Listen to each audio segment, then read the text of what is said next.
सरकार साल भर में कहां से कितना कमाएगी और कहां कितना खर्च करेगी, इसी का हिसाब किताब होता है बजट में। वित्त मंत्री निर्मला सीतारमण 1 फरवरी को मोदी सरकार के दूसरे कार्यकाल का तीसरा बजट पेश करेंगी। बजट का असर हम सब पर पड़ता है, इसलिए इसे समझना भी बहुत जरूरी है। लेकिन बजट में कई ऐसे शब्दों का इस्तेमाल भी होता है जिन्हें समझ पाना कठिन होता है। आज के इस वीडियो में हम ऐसे ही 20 शब्द बता रहे हैं जिनका मतलब आपको समझना जरूरी है। इन्हें समझ लिया तो बजट भी समझ में आ जाएगा। फाइनेंस बिल यानी वित्त विधेयक।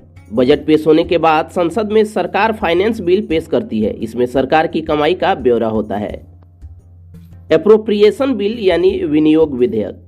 फाइनेंस बिल के साथ ही एप्रोप्रिएशन बिल भी पेश किया जाता है। इसमें सरकार के खर्च का ब्यौरा होता है। बजट एस्टीमेट यानी बजट अनुमान। आने वाले वित्त वर्ष यानी फाइनेंशियल ईयर में सरकार जो कमाई और खर्च का अनुमान बताती है उसे बजट एस्टीमेट कहते हैं। रिवाइज्ड एस्टीमेट यानी संशोधित अनुमान। पिछले वित्त वर्ष में सरकार ने कमाई और खर्च का जो अनुमान लगाया था उसे फिर से संशोधित करके पेश करती है, तो उसे रिवाइज्ड एस्टीमेट कहते हैं।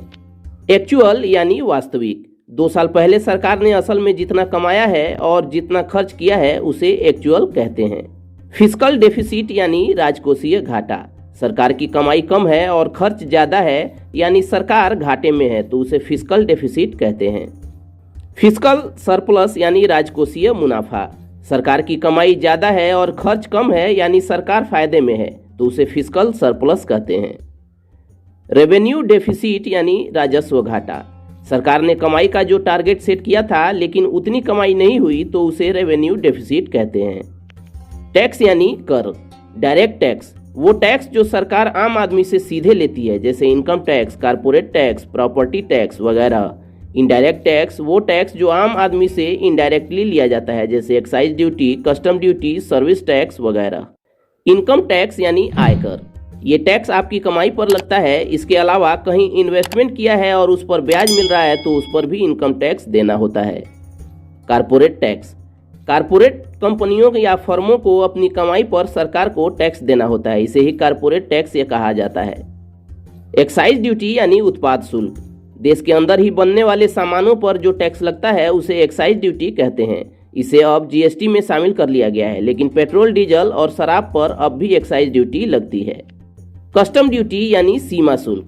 जो भी सामान दूसरे देश से आ रहा है या फिर दूसरे देश जा रहा है, यानी इंपोर्ट एक्सपोर्ट पर कस्टम ड्यूटी लगती है। कंसोलिडेटेड फंड यानी समेकित कोष।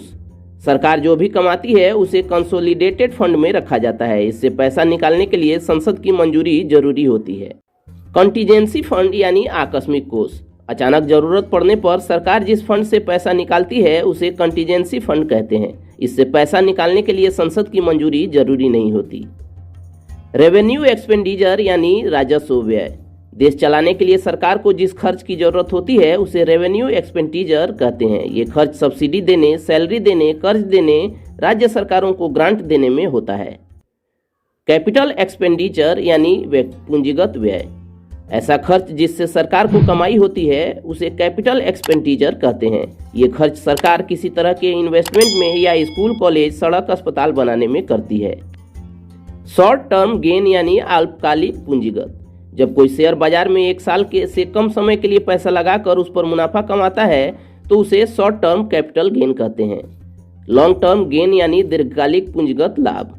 जब कोई शेयर बाजार में 1 साल से ज्यादा वक्त तक पैसा लगाकर उस पर मुनाफा कमाता है तो उसे लॉन्ग टर्म कैपिटल गेन कहते हैं। डिसइन्वेस्टमेंट यानी विनिवेश।